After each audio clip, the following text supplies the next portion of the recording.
Welcome to the Conscious Leadership Podcast.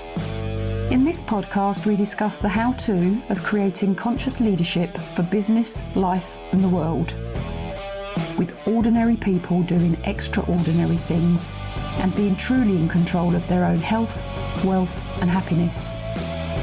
Knowledge plus action with a plan creates magical results. Introducing your host, Julie Hogbin, author, international speaker, mentor, disruptor and creator of conscious leadership and property investor living in the UK. Unity, working together. And I would like to add one more word into this, which is synergy. The concept of working together is because working together you get a better result than you would do working on your own. So the definition of unity is the state of being united or joined as a whole to form a single. And the definition of synergy is the interaction or cooperation of two or more organisations, substances or other agents to produce a combined effect greater than the sum of the separate parts. So if we are working together, which all of us have to do, whether we are a self-employed individual or chief exec within a large organisation, we cannot achieve our ultimate aim unless we work with other people, whether that be in a different business or a different directorate or a different division, or just as an individual person working on your own, you will need somebody to help you do certain aspects of your role, whatever that might be. So thinking about putting this episode together, I've identified 7 key elements. I'm sure there are more, but this is 7 that I have come up with. So the first key element is, if you're working together, is actually knowing what you're there to do. I'll come back and put more detail on these as we go through. So the second key element is, when you're working together, is knowing who is to do what. The third key element is about the decision-making process. The fourth key element is actually knowing how to do the thing, whatever the thing is. The fifth key element is around communication. The sixth key element is around relationship awareness. The seventh key element is around situational management. So let's go back and look at each of those elements in more detail. So the first key element is knowing what you're there to do. When you are working together, in fact, when we are doing anything, why are we doing it? What's the purpose? What's our vision? What's our outcome? What's our goal? What are we looking to do? What are we looking to achieve? When we are working together, there has to be an ultimate overarching vision, aim, mission, purpose that brings us together to achieve the outcome. If we are working in a team, it is the thing that harnesses the team together. We're there for the same purpose. Even if we are working in a working group, what are we there to achieve? I'll talk about the differences between team and working group as I go through. A team relies on each other to achieve the result, whereas a working group may come together to achieve a goal, a specific project, and then disband. So they're not committed to be together for more than the project, whereas a team commit to be together for a longer period of time. Now, both working group and team need time, they need energy, and they need commitment. Whether we are operating a team for a number of years or a working group for a number of months, the 7 key elements still apply.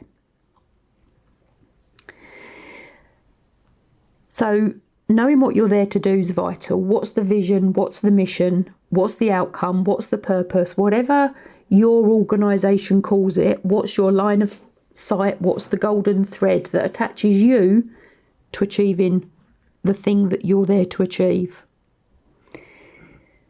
Key element number 2 is knowing who is to do what. And again, this is vital.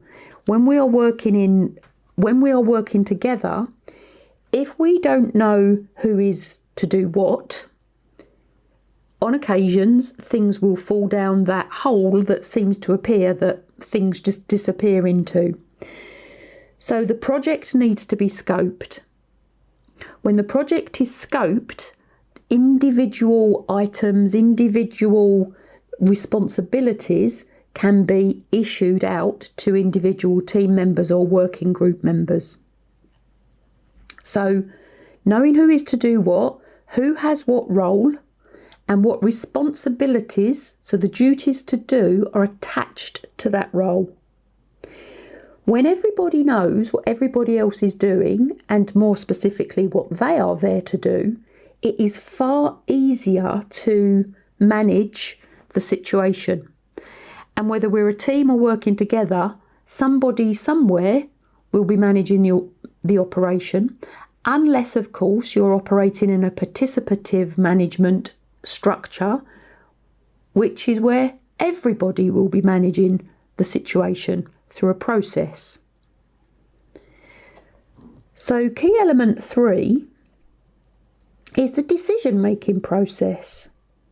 So who has what authority to do what, to what level, and if there are financial ramifications within the project, who can sign off what amount?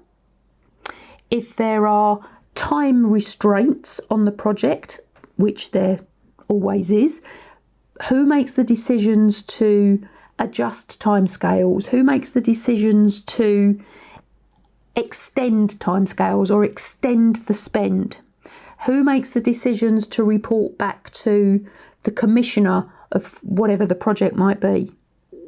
Who has that decision-making process? And more importantly, or perhaps as importantly, I should probably say, who has the responsibility of reporting back? And is it a group decision or an individual decision? Who has the overarching authority, which is the power to make decisions and act independently? Who has that authority? And again, working together, everybody within the team or working group has to have the appropriate level of authority that's commensurate with applying and conducting the responsibilities linked to the role from key element number 2. Key element number 4 is knowing how to do the thing. So whatever the thing is that you are there to do, whatever your role is within the team, the working group, the organisation, do people know how to do that specific thing? And this is the joy of working together. We don't all have to be the master of every task, every situation, every piece of technology. We are not all the master of everything. So when we work together, we bring all those different skill sets in to one, and each and every one of us needs to know how to do the thing. And I have a tendency to use thing as a cover-all for many items, because there is so much to be covered. So what are the processes that the group, the team, when you're working together, what are the processes that you follow? So the how to do whatever it is that you are there to do. The 5th key element is around communication. Communication is vital. Communication is king, queen, prince and princess of any success, of any organisation. So what are your communication processes? So how do you communicate? Do you have regular meetings? Do you have one-to-ones? Do you have regular sessions where people can express their concerns or express their successes, or express difficulties they may be having, express the fact that they need additional time? What are the communication processes, systems, channels that you have? And working together with effective communication will get far, far, far better results. Key element number 6 is around relationship awareness. So what do I mean by this? When we are working together, we bring all of our differing personalities together. We bring all of our different experiences together. We bring all of our different personality types together. So how do we get on? How do we talk to each other? What values are expressed within the working environment when we're working together? Are we gossiping? Have we got a process that stops gossip? Are we operating transparently? If we are participatively managing each other, how do we do that? And that goes back to key element number 5, the communication process. It also goes back to key element number 4, knowing how to do the thing. What authority levels have people been provided with to approach each other if something within their working environment, working together, isn't sitting quite comfortably with them? Along with relationship awareness, we've got self-awareness. And that links into who are we, what is our and what are our identities when they're all mixed together. And do we have a team identity, a working group identity, or are we all individuals within that? Key element number 7 is situational management. And I've called it situational management because depending on the situation, somebody, whether it's group participation or an individual, needs to be able to manage that. And permission is provided to either individuals or to the manager, leader of the group to manage the situation. When things go awry, which when people are working closely together and dependent on the levels of pressure that may be in situ, things don't always operate perfectly. You know, we live in the real world. So if things go awry, how is that handled? And things are handled better if they are nipped in the bud and dealt with as soon as they appear. Now, that's not nitpicking, that's not micromanaging. It's walking towards a situation and maybe initially just noticing that things are not quite working as well as they could. So, walking towards the situation, walking towards the thing sooner rather than later will always long term gain a better result. So team or working group, just a very quick definitions of the differences. So, and I know I mentioned it right at the beginning, but a team has to have members who want to belong to the team. And within a team, you need one another to succeed. Within a team, you will have shared values, shared ways of working. You will be there because you want to be there. You have made a commitment to belonging to the team. Teams have their own identity. Teams will form their own culture. With a team, there will be more time and more energy put into creating a team.